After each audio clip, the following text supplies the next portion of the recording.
Hi, good evening. Welcome to What the Papers Are Saying. I am Selom Adunu. On What the Papers Are Saying, we delve into the headlines as put up by the news houses. We'll take a short break. We'll return, show you the headlines, and indeed what the papers are saying. I'll introduce my guest, and then we'll hit the discussions. Don't go away. We'll be right back.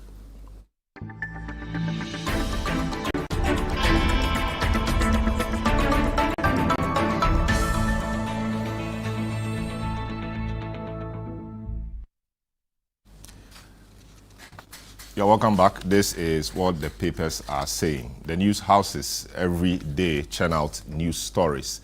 A lot of these news stories make the headlines. And on What the Papers Are Saying, which is a midweek news and current affairs analysis program, we look at the stories or those headlines, analyze and dissect them, and then bring you insights, as it were. So indeed, what are the papers saying? GraphicOnline.com, Ghana tourism receives digital boost from IShowSpeed visit. BBC.com, US YouTube star IShowSpeed to get Ghanaian passport as Africa tour ends. CityNewsroom.com, IShowSpeed passport issuance still subject to legal process. Patrick Boama. We go to our second story. The MPP presidential primary, who becomes the flag bearer. Daily Guide says MPP flag bearer race, survey tips Ken to win 52%. Daybreak newspaper, Brian dwarfs Bawumia, Ken in F gap polls. The Chronicle, APL poll reviews Bawumia will win one touch. By JohnOnline.com, MPP bars national security operatives from presidential primary. Tax police with sole security role. The next story is on the NDC and their preparations towards their party executive positions. CityNewsroom.com says NDC bars government appointees from contesting party executive positions. Channel 1 News Online.com resigns 6 months before running for party positions. NDC to government appointees. 3News.com, NDC directs government appointees seeking to contest executive position to resign 6 months to elections. The final story for you tonight is on the Supreme Court's ruling on the Pandai parliamentary election. Daily Guide says Supreme Court retains Nyindam as Pandai MP. Ghanaian Times says no rerun at Pandai. Supreme Court overturns High Court order. The Archives, MPP celebrates reset at Supreme Court after attacks on CJ as 4-1 majority decision quashes Pandai by-election. And finally, the Herald Ghana.com says Supreme Court saves Nyindam, Panda rerun thrown out. So these are the headlines we'll be delving into this evening. We'll take a short break, we'll return, and then begin the conversation. We'll be right back.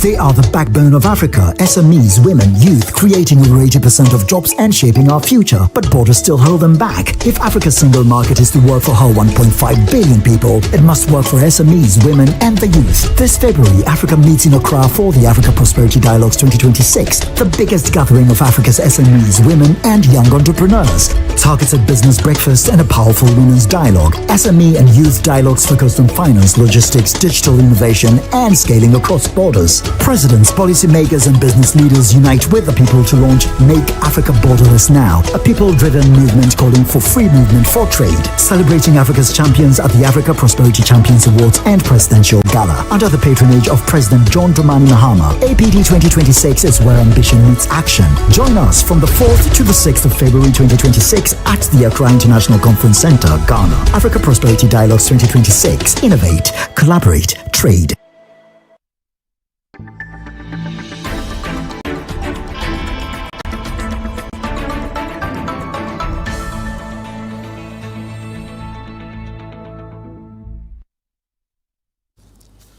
Yeah, welcome back. This is What the Papers Are Saying. I am Stelom Adunu. Tonight on the show with me is Samuel Atamensa. He's with City FM and Channel 1 Television.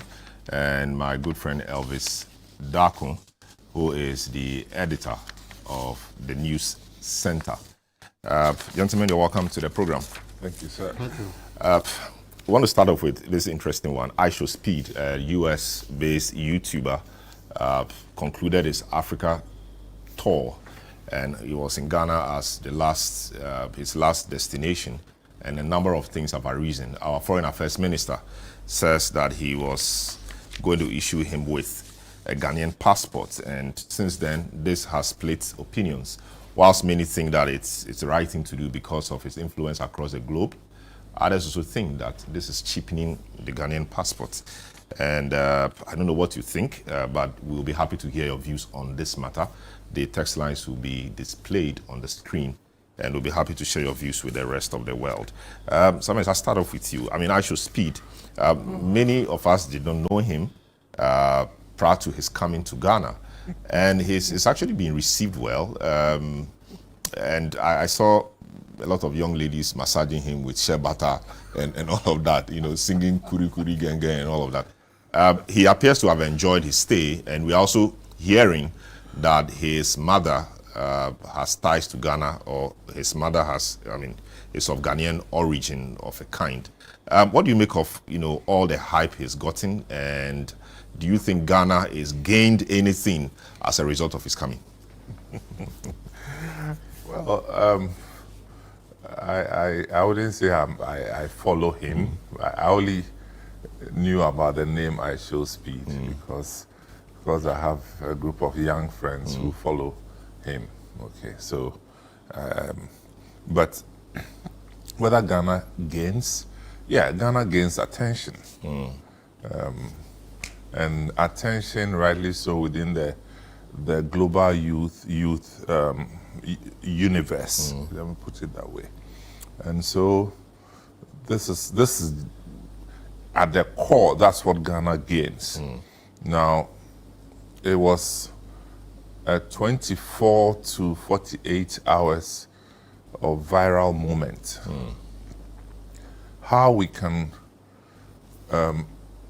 capture value out of that viral moment would depend on the follow-through activities that the 48 hours of attention gave us. So just to answer your question whether Ghana gains attention.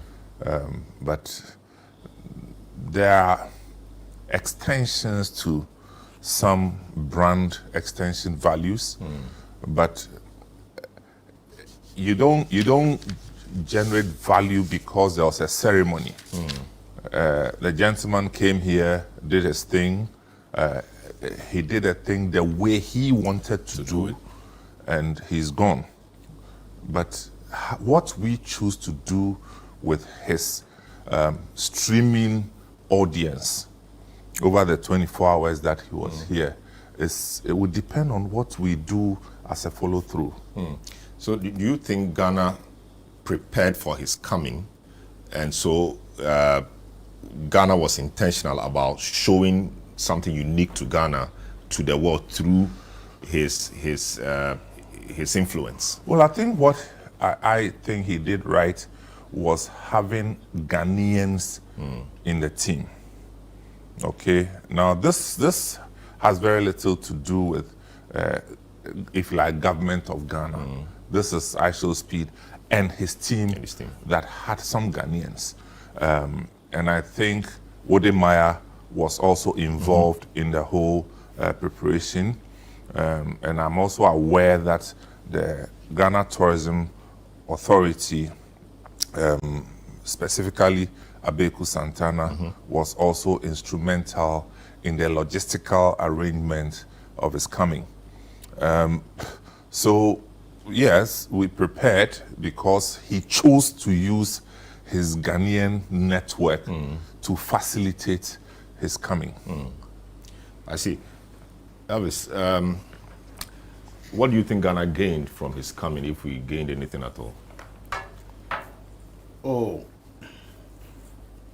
Ghana might have gained some clicks, some bits, because it's an online space that we are talking about. In the online space, what matters to people is the clicks and bits and the eyeballs.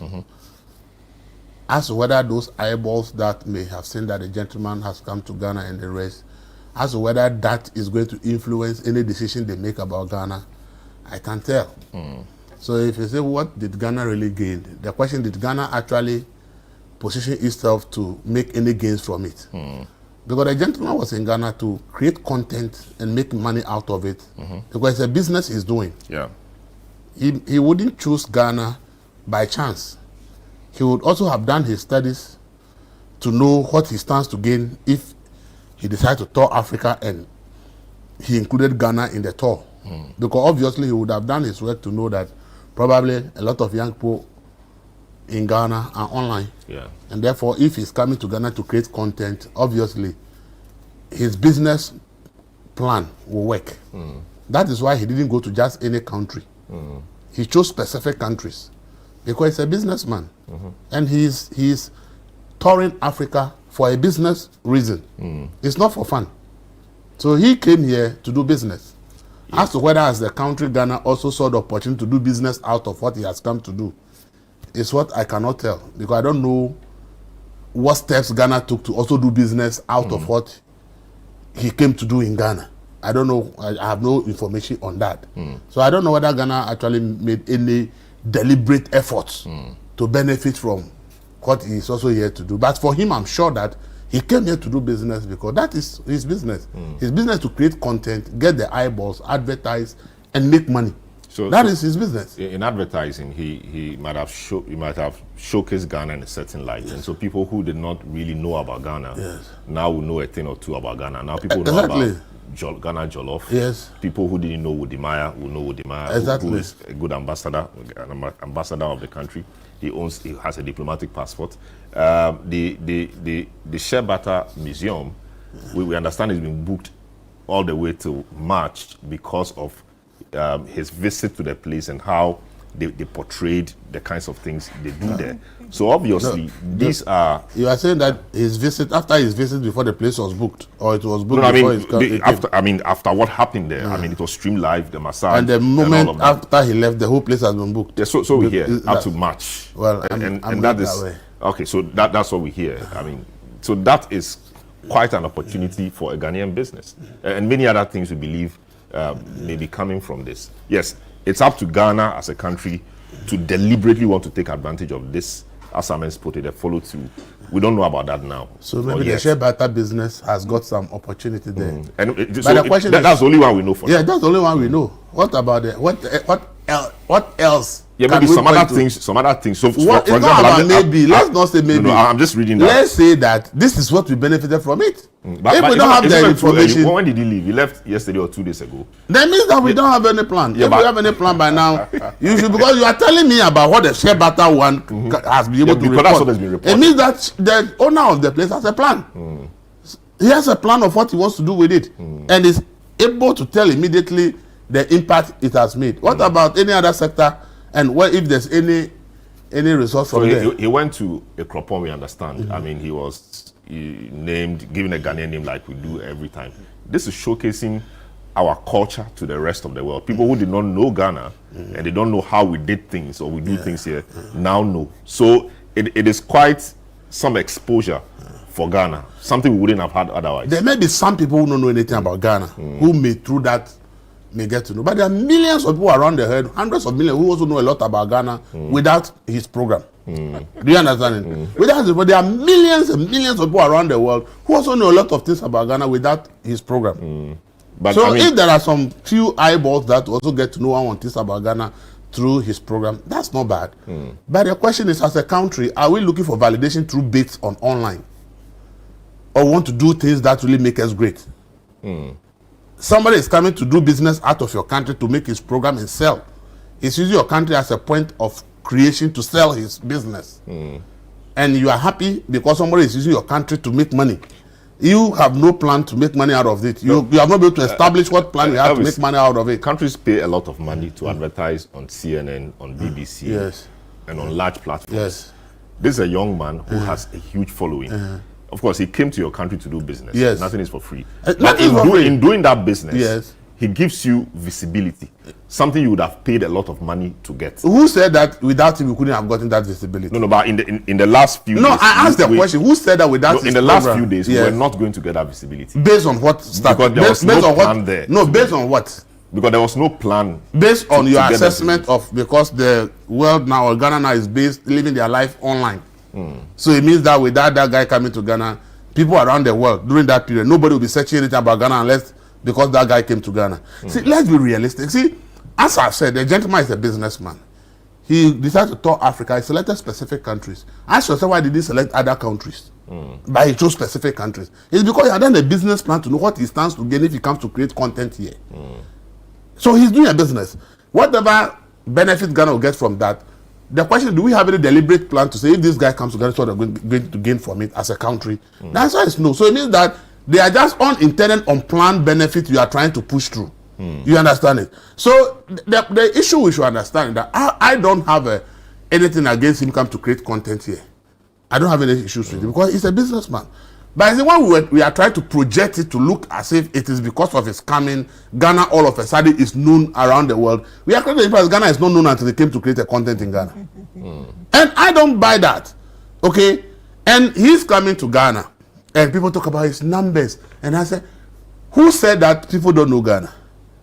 Azuma Nelson single-handedly carried this country to the international market for 10 good years. And hundreds of millions of people watch Azuma, every single fight of Azuma Nelson. Then we should have created a passport that is bigger than the president of Ghana, more important than the president of Ghana. Because he had done more for Ghana in terms of publicity than even the president of Ghana, right? When the Black Stars played Germany in the World Cup, do you know the number of people who watched that game? Then we should create a special passport for the Black Star players because when they play, the whole world watches Ghana. You obviously have an issue with the announcement by the minister that it was going to be issued. Obviously, you see, probably we just want to put our passport machine at the airport and be sharing our passport like a confetti to people because they have following. Because we are looking for validation online. Because we are just saying that, oh, once somebody is popular online and comes to Ghana, we should give him a Ghanaian passport. But is that not unfair? The gentleman has said he has Ghanaian. Did he apply for Ghanaian passport? I don't know. So I don't have those facts.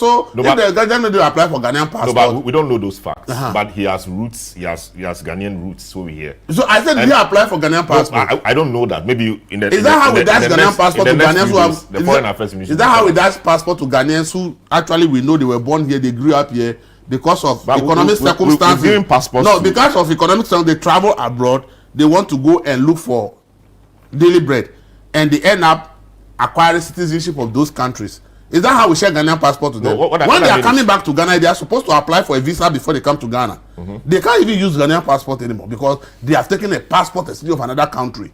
Those who are born here, we know them, they are brothers and sisters. They just left this country to go and look for survival. And as a result of trying to look for survival, they under compelling circumstances, they have to change their nationality and say, I have taken up the US citizenship, the Germans and the rest. When they are to come back to this country, they are supposed to go and take visa from our embassies because then they are no longer Ghanaians because they are natural in another country. Is that how we share Ghanaian passport to those that we know were born here? Or somebody who said, I think that some DNA test shows that my mother has some Ghanaian connection. He didn't apply for Ghanaian passport, and because we are saying he has a lot of numbers online, once he passes through the land of Ghana, then a minister wakes up and said, I'm issuing a Ghanaian passport to that person. Then we should be issuing Ghanaian passport to every Ghanaian that also has come to take nationality elsewhere, but is coming back to Ghana. Is it because of numbers or what? Let me get some view on this.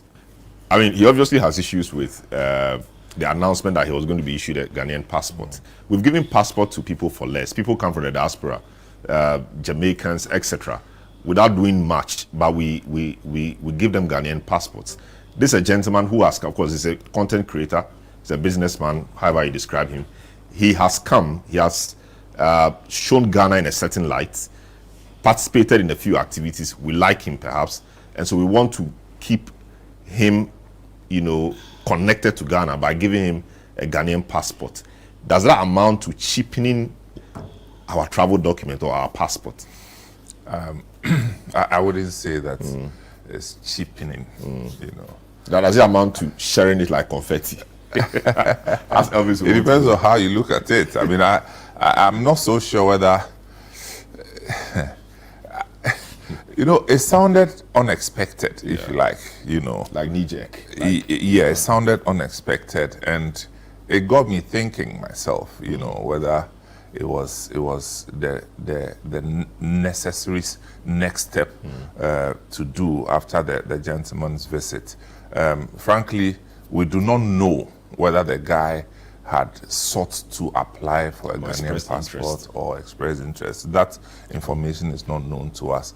But as I said, it looks like a viral moment with no legacy. So people, adrenaline rush. What can we do to get his attention? And that by itself is not a bad thing, So if we leverage his visit properly, then we can gain. Meaning that somebody has to follow through. There's a space for youth tourism. There's a space for the what do you call it? Digital goodwill within the digital space. And at times, if properly managed, these things can create value that can be converted into tourism visits, expanding our tourism footprint. But if we do not have any plan to follow through with a gentleman, then as I said, it's just a viral moment, but no legacy. Passports, no passports, for me, it's neither here nor there. If they want to give him the passport, it's okay, but what's next? That's my point. Otherwise, the gentleman himself will see it as a cheap thing that you've given to him. If he did not request for it, the next time you ask him, he will even ask, where, who, what are you talking about? I don't even know where it is. Exactly. So if he needed it, and based on that, we decided to extend that to him, that's a fair point. That's a good place to start engaging him. But you see, if you know the character of his act, he's a non-conformist. He represents the youth and he acts impulsively. I mean, that's the act that he shows to us. I don't know whether that's his character. And so it's difficult to be able to identify beyond the viral moment that he creates for Ghana. It's difficult to see how we can institutionalize the next steps to make sure that we derive proper tourism value. Maybe in December, we have Dirty December, we have a number of events lined up. We could get him back into the country in December and he may pull a crowd. No, what I'm saying is that if there's a plan, then that's fine. That is if we follow through. Okay? But I don't know which country, for all the countries that he's visited, I don't know which country this gentleman allowed the country to create the plan. He didn't allow anybody to create a plan. He created his own plan. And he executed it the way he wanted. You understand? So we live to see how we want to do the next follow-ups. But the passport, I saw maybe there's a young lady by the name of Mohammed, The journalist. Lily. Yeah, Lily Mohammed, who had made, I don't think that her questioning is illegitimate. I do not think her questioning is illegitimate. Maybe her language, and she's come to apologize. So that's fair. But her asking about the legitimate. essence is a legitimate question. Indeed, she's not a bestseller. She's a journalist. So that passport bears the emblem of the authority of Ghana. Authority of Ghana. So it is the soul of the country. So if she chooses to question, it is a legitimate thing. So when people go and insult her, let's calm down. Let's allow. Oh, mommy, I like your, but I don't like your language. Then mommy comes to say, oh, then I'm sorry. Then we move on. But shutting her down, insulting her, no, we can't do that. She has to question. She has questioned. So if I were part of the foreign ministry, I'll use the occasion to now come back, and I think Ablakwa has done that, to now talk about the Ghana passport and the attributes of the Ghana passport and why he believes that the Ghana passport, extending the Ghana passport to him, is of good service. I saw it on his Twitter timeline, which is okay. And That's I the think they are discourse. taking advantage of it to announce some new things with the Ghana passport. Precisely, You know. precisely. So it does appear that there's a plan, maybe. Well, there should be, and the follow through. There should be, but they should institutionalize it. This is the point. It doesn't always have to be Ablakwa himself, you know, showing up to do it the way his energy will permit him. But what the institution of the Foreign Service and its agencies, what are they doing? This is what I'm saying. This is how we can sustain the game. But today, it is Darren Watkins Jr. who has come. Tomorrow, it may be somebody. The positive about this is that it opens Ghana as an open country that accepts or endorses or validates this digital career that is emerging within the youth brackets. It is actually sending a message to them that this country endorses it. Now, the youth in Ghana also woke up to see that, well, this is a pathway that we can also go because This guy did it. this guy did it. So, you know, we can keep talking about it. But once again, let me say, it's not a binary operation. It's not bad or good. The man, I don't like him. No. Nobody is going to pay us for it. Let's keep talking about it. Let's keep looking for ways to derive benefit from the digital space. But for him, most of us didn't know that this streaming career had so much potential. The guy, the other one that I heard, I don't know whether they have that, they said they were going to a car show. A car show for the man. I'm like, the man drives all the big cars in Ghana, and he comes to Ghana, he wants to go and show him cars. You know, but again, we can still talk about it. But this insult and condemnation, we just need to calm down. The final one from you on this.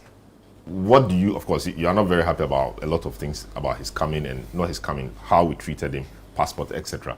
What should Ghana do to maximize the benefit from him beyond the eyeballs we might have had, you know, as a result of his coming? What should our institutions do?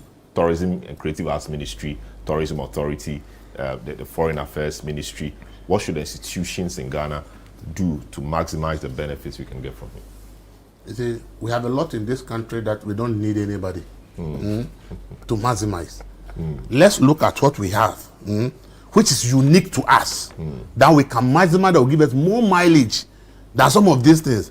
I don't see how a whole country is interested in validation through clicks on the internet. I don't know what that validation brings to you. What really? I'm not sure we were seeking validation. It's what we are seeking. So a gentleman comes. No, he has a following. You have want no to tap plan. into You have his no following. planning. You are not saying what he wanted to do. He's a businessman that is doing business. He planned his business. He came to execute the way he wants. He felt that he doesn't need you. You do have no right to tell him how he wants to do his thing, because he's doing it a certain way, because that is what his people follow. That's what people like. So he created his business strategy, came to execute it without any input from you. So what is this rush to say you are giving the person a passport or take advantage of the rest? And then when Lily legitimately questions why, if that is the most important thing to us as a country for our foreign minister to be interested in issuing a passport, and then people decided to go and insult her.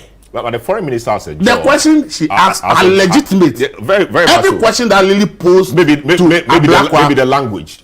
It's very legitimate. Even the language. If you have the language, that is your business. Yeah, but I'm talking here and someone spoke, you can see the difference in our voices. Yes, and somebody may think that Elvis is angry, but that is my voice. Exactly. But, so someone spoke, but she has come out Elvis is angry to apologize for the language. You understand it? It's not a pitch. It's the word. You understand it? Shows. You understand it? And she has come to apologize. So what are you defending? Why is that the first time she said she made that? Have you seen editorials all over the I'm saying that on this. Is it the first time Lily had made such kind of comment?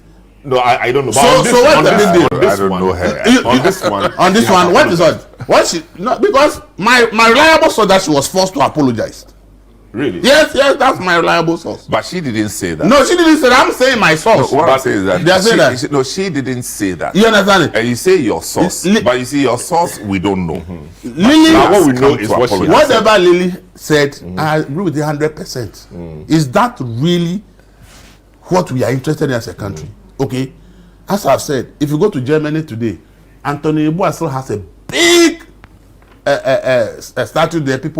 Everybody passes Anthony Yeboah. Do you know the number of the German population? When Michael Essien played for Chelsea and went to Real Madrid, do you know the fan base of those with the eyeballs? And that when Michael Essien was they say this is Michael Essien from Ghana. Do you know what that means for Ghana? Yes. Did we give Michael Essien any particular recognition? It puts Ghana on the map, right? Yes. But his coming showed the geography, the Ghana, to people and the culture. That argument is what I even don't want to hear. Who said that his coming is the one that showed it to people? No, it's added to in a way, you might say have people. 10 eyeballs. You may say his coming could have made it 15.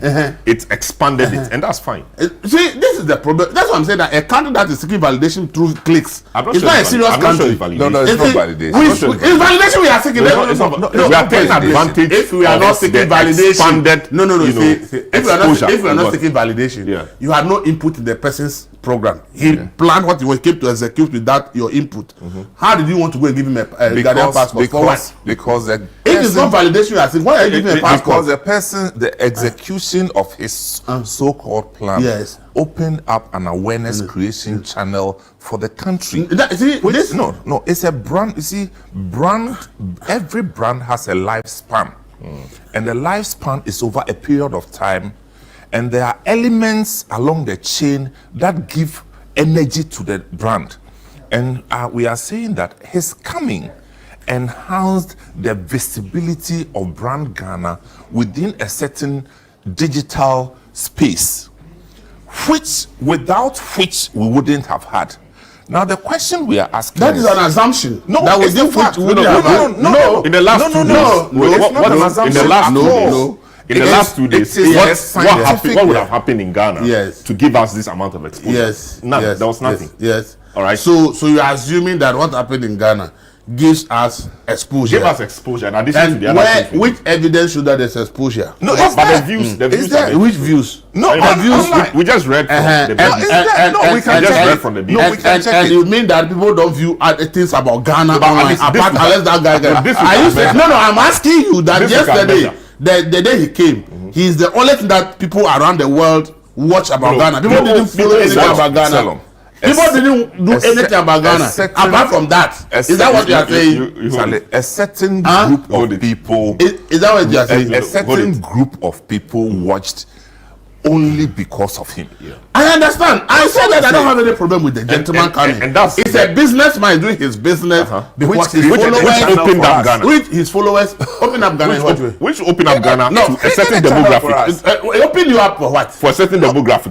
People who follow him. A certain demographic. People who follow. And I know who follow him. What benefit does it give you? No, you don't know yet. And that's what they follow to become important. This is the issue. That's what they follow to. I hate when people try to create the impression that his coming is the one that make people to hear about Ghana. Oh no. That is not it. How can millions and billions of people know about Ghana? Do you understand him? A lot of people knew about Ghana without this guy coming to Ghana. Are we saying that before this guy came to Ghana, his followers, none of them knew about Ghana? No, but do we have any evidence that those who follow this guy? But he brought exposure. You've not answered this question. I'm saying that is there any evidence, data to show that Before this guy came to Ghana, those who follow him don't know anything about No, Ghana. I can't tell because. So then why are we saying that he's coming to Ghana open S app? No, but probably even more than half of those who followed him already know something about Ghana. Yes, but so then why are we trying to create the impression as if his spotlight- coming is the one that opened us to the guy? Because there it puts may a be spotlight on plenty of people who might have been watching him, who might be his follower base, may already have even been to Ghana, may even have known something about Ghana. but that's So he didn't open us to the place. That He is just very give true. additional brother. information about Ghana to the same people who might have known something about Ghana. All right, So when I see people trying to create the impression as if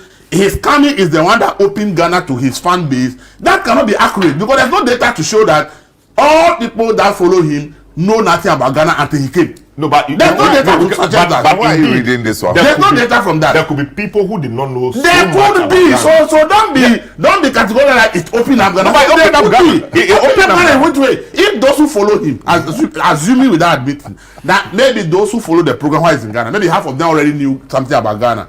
Those who knew already about Ghana, But- how did he open Ghana to those But it people? showed them more things about Selo. Ghana. But let me. That's why we have something called brand reinforcement. That's why we have something called brand reinforcement. You may know the country, but you may not have experienced the country in a particular way. So what we are saying is that, yes, his visit using his streaming has opened his channel up to brand Ghana. Next question is what we do with that exposure. Very well. But to say that we didn't get any exposure, I disagree. Because I know Ghanaian guys who were commenting, they already knew, they follow him. Very well. They follow him. Well, So it's not him, the one who let's got take a them short break. together. So he came to please his fan base. This is what the papers are saying. I mean, Elvis, in his usual fashion, pushing his points through. I mean, what the papers are saying, just discussing the issue about IShowSpeed and what benefit Ghana might have derived from his coming. Foreign Affairs Minister, he said he was going to issue him a passport. Others have said he has to go through the process before getting the passport. I'm sure that in the coming days we'll have more details on what the processes in this respect are and should be. We'll take a short break. When we come back, we'll do the MPP's primaries and visit some of the polls that have been put out there. Is it Ken or Dr. Bawumia? This is what the papers are saying. We'll be right back.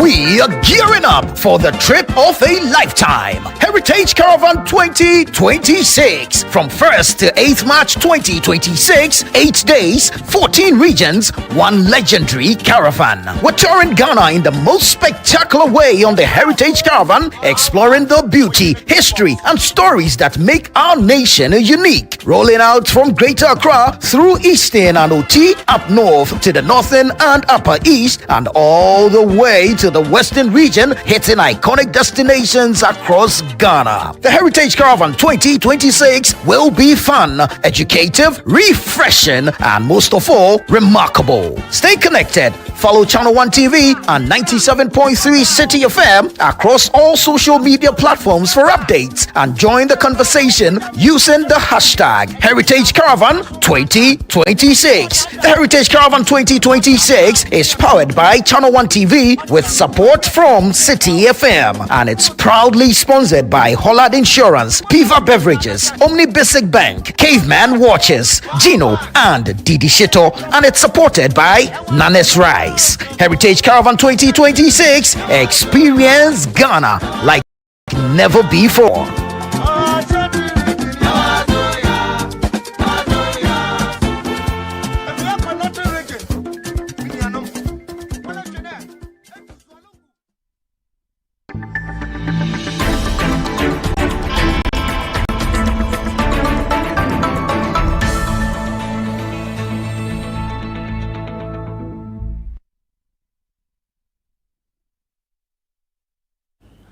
You're welcome back. This is what the papers are saying. Elvis, We are still showing speed. yeah, we are still showing speed. I mean, Elvis Darko is here and Samens is also here. Very interesting discussion on the IShowSpeed passport saga. Yes, but let's make progress. Let's look at the MPP. The MPP goes to the polls on Saturday to elect a flag bearer. It does appear that it's a race between Kennedy Ejapong and Dr. Mahmoud Bawumia, the 2024 candidate of the party and indeed former vice president of the Republic of Ghana. We've seen a number of polls. One puts Kennedy at 52%, another puts Dr. Bawumia around 57%. We wait to see what the real results will be on Saturday. But Elvis, now let's shift gear. So what's your reading of the situation? You've been speaking to people, some delegates, etc. You've been watching some of the polls as well. What do the polls and your conversations with people, delegates, etc., tell you about Saturday's race? Well, first of all, I have my own views about polls. So I don't do much with polls. But I think that with what I followed, with reports, media reports across various regions and constituencies, when the candidates go around and all kinds of things that are put together, my assessment, not a poll, but based on what I hear around and what I followed in the media space and what I hear some delegates say after all kinds of meeting around, to me, it looks like Bawumia is going to win, and is going to win. But the question I have is, will the margins be one that will make it clear that this is the mood of the party? For the margin that I'm not sure, I can't tell whether it's going to be that resounding victory for him, so that those who contested will know that even though they wanted the position, the party is not in the mood for that. The party has resoundingly decided that they want to go with Bawumia. The reason I think the margins matter, and the reason why I believe that without a landslide victory for Bawumia, the party will struggle in all their preparation to 2028. The reason is that already there are a lot of issues within the party. They have also have a campaign that they've sent a lot of painful things to people, this campaign, which has actually, in my view, actually widened the various divisions within the party. So if they should vote and there is no landslide for Bawumia as a winner, it will empower whoever is closer to him to believe that now he is the kingmaker in the party, and that whatever decisions that Bawumia and his team will take, they will need to consult him. And if that turns out to be the case, then the party's unity that they need, going down there to resolve issues within the party, will become very difficult. Will you consider 58 to 60% big enough to douse the concerns you have about a kingmaker wanting to be consulted, etc.? No, I see I see a minimum of 70% for the winner as a message to the party that this is the mood of the party. Anything less than 70 anything less than 70 problematic for you. Is problematic for me, because if you look at the campaign, you will see that it's like all the other four against Bawumia, because everybody is trying to say something to whip up sentiment against Bawumia because he was the vice president.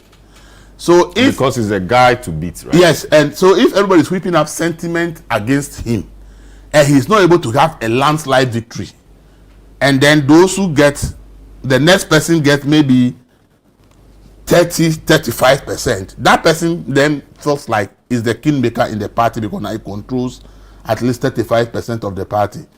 It will have a big problem for reorganization of the party if that person feels that his interest is supreme over the party's interest, and therefore it will be better for the party to lose for him to still come back than for somebody to win, which the person may think that would dim his chances of ever coming back, and therefore he will want to create that situation which will make it that possible that the party will be divided along certain lines, that their victory for 2028 will be difficult. If that happens, then it's going to be difficult for the reorganization process.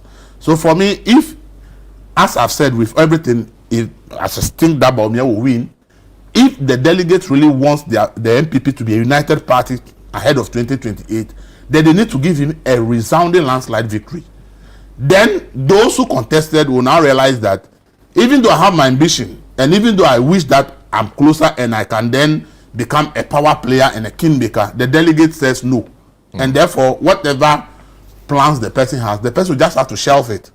But then when you give the next, the second, the runner-up, the person who comes second, closer to Bawumia, then definitely the reorganization of the party is going to be very difficult. So for me, it's not about who will win, but it's about the margin that the Bawumia will win with. A close margin to me will pose a lot of challenges. And I always cite the Alan Akufo-Addo contest in 2007, where Alan felt like the team supposed to go to a second round, and he said he was prevailed upon to stand, and therefore he felt that he has a certain entitlement and control within the party. Until 2012, 2011, when the party resoundingly decided that Akufo-Addo should be the candidate, and the margin was so wide. That was when the party sent that real signal that if there's going to be anybody that will be a president on the ticket of the MPP, should be Akufo-Addo. That was when the Alan divide realized that whatever they will do, the party has decided the direction they are going. And I think they want to avoid that friction that between Akufo-Addo and Alan in 2007 that actually translated all the way to 2012 before that resounding message was sent. It's better they send that message now, because they are going to an election that NDC is bringing a new candidate. And therefore, if they do their work well, it is not about NDC. And as I've said, winning election in Ghana is not about your opponent. It's about your internal unity. And therefore, if you send a signal that we are not united as a party, and then that gives people that power to say they can hold people to ransom, then the MPP should forget about any victory in 2028. I see. So, does unity depend on the size of the margin, or the margin that will emerge, after Saturday or on Saturday between the winner and the next? I mean, the unity or disunity. Okay, so the outcome of the election can add or subtract from their quest to unify the party. So he makes that point. Yeah, from my readings, everything shows that Bawumia will take the lead. But again, it's also a legitimate question to ask whether the lead is pronounced enough to settle the matter. We're yet to see. I mean, I'm not into the numbers at this point, because, but even if it's not as wide, it's the primaries, and beyond the primaries, they go to the national. And if, for instance, Bawumia ends up with 60%, it doesn't actually mean that he controls 60% of the MPP. I don't know where that assertion is coming from. That the fact that you had 60% of delegates vote for you as a preference means that you control 60%. It's not true. That's not how it works. Okay? So after that, the next hurdle is how you galvanize the base of the party. It's never been easy. It's never been easy for MPP. It's never been easy for NDC. But some way, somehow, they find ways to get it done. So I think that whatever happens... But looking at all that has been said in this election, I mean, people being very abrasive. You see Ken, it's obvious from his face that, I mean, he's not happy with many things. You see a Champon, even though he was late to the party, saying all kinds of things. I mean, unifying the party, no matter who wins, will be a real test of the party's character, won't it? Well, so the party, as a party, actually requires stronger leadership. The party itself requires stronger leadership. So the point Joe Owusu makes that the party needs a strong leadership comparable to what that's a scientific fact that the party, as a party institution, needs stronger leadership, stronger instruction, stronger direction. You understand? Because the fragments that the party presents are a bit too many and wide. Okay, but the party has to stand, so the chips fall where they may. Once one person emerges as the leader, rally around him. They have to rally around those who can align, will align. I mean, from where I sit, if Kwabena Japan does not win, I don't see how Kwabena Japan cannot quickly align.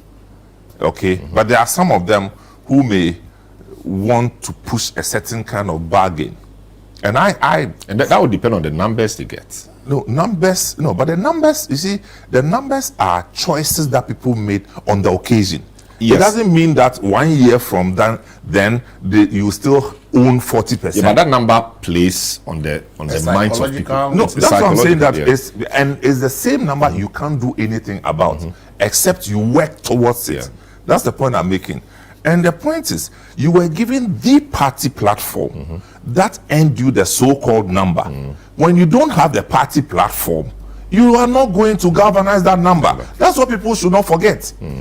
You are campaigning on the platform of a political party. And we have seen between the two parties, people who were powerful on the platform of the parties until the platform was taken away from them. So the party has to apply a very high-handed approach of dealing with people who want to bring the party to its knees. If you want, you rather leave than to allow to be allowed to piss into the party. You understand? And I wouldn't be surprised if some people after will say we have resigned. Would that be the first time somebody has resigned? No. But the party has to be strong. The party has to be strong. I see. Some messages have come through. This one from BBC Prof in Tema says, Elvis will not appreciate anything about IShowSpeed. He is certainly not a social media person. Ghanaians YouTubers have made millions of cedis out of his coming. He is a global icon, and his presence gives the country a mileage that doesn't come easily. This one from Nana Kofi appeal to in Isiakwa says, all 5 aspirants in the NPP race are qualified and capable of leadership. May God guide their intentions and grant victory to the candidate who earns the confidence and support of the majority. Now from Nadoli says, good evening. I'm surprised that Elvis is underrating what happened with IShowSpeed. Years ago, a big musician came to Ghana and had access to the Jubilee House to shoot a video, and he was defending it. Oh, you defended that one. Where is the evidence that defended it? Where is the person getting the evidence? Please ask the person to produce the evidence. I want him to know that those of us who tagged him on the visit on social media have already how do you give your presidential palace to somebody to come and shoot a music video? That is complete foolishness, and I don't entertain that. Somebody by the name Delagoka is just enjoying. He said you're a big man. I mean, how do you give your presidential palace to somebody? We'll finish that matter. We'll finish that matter. We have a few minutes. Let's deal with the NDC. NDC is saying that appointees wanting to contest in the upcoming party executive position elections will have to resign 6 months to time. Yes, MPP said that before. Parties say that. But is that the right way to go? Why do you think they are saying so? I mean, it should be open for everybody. Why must I resign from a position to contest this? Well, I think it's definitely from experience that people who are in power, when they hold party positions, really they don't have the time to work for the party. If the person is to work for the party, the person will be committed to work for the party. But you could say that if you win, you resign your position. No, you don't have to win to resign. See, you create all kinds of imbalances. So if you want to contest, just leave the position. Somebody who doesn't want to contest want that position. So when you leave, the person who is not interested in the party will be put there to serve the nation. Then you go and fight for the party. That's the right thing to do. I think that every political party should enforce this. If you are an appointee, focus on the work and serve Ghana. If you what does that leave the fact that there are many party executives now who have been appointed into roles, yes, and they are still keeping the party positions, awaiting elections so they don't run. So what's the point? If And I thought it should be natural that once you got an appointment, you resign this. Exactly. That is what you should be. So they should enforce it. That if you serve the party and the party comes to power and get appointment, you relinquish that position immediately to take up the appointment. You choose. See, party work is a lot of work. And government work is also a lot of work. So if one person wants to combine both, obviously, one side will suffer. And since government work is sweet, party work is the one that will suffer. So the best thing is, if you want party work, choose party work. If you want government work, choose government work. For me, I think that I support that idea. I was arguing that, look, I don't see why the presidential primaries in a government in power should be 2 years to election. Hold it. If you have a sitting president who want to go again, it's a shame for you to even be contesting the person. Let the person go. There's no primaries. Okay? And if you know that the sitting president is not going, then open the floor as early as possible. Do your elections. Then you have time to fix internal problems before you go to the general elections. But if you go and hold the presidential primaries 1 year to election, there are so many difficulties in the parties. Now you want to go and address it. What time do you have? You're addressing internal issues, and you also have to be campaigning at the same time. There's a counter-argument that if you did it so early, attention may shift from the matters of state to party. And, why will it shift? And you won't want that. A lot of people will now be playing to the candidate who will now be leading the party into the next election. Of course, because the president has no business, not standing against. What is his business? He has to run the country. And so you should. That's what I'm saying. So if he sees that this appointee, you are not focused, he gets rid of you, and then the person will be focused. Very well. Let's let people work. Let's not let people be doing half year, half year. It doesn't help anybody. I mean, resign, do the party position, and that's it. Papa, it's long overdue. Long overdue. I mean, look, the last time when the MPP people were doing their primaries towards 2024 election, I mean, I used to get angry when I saw some of these candidates who were still ministers. Yes.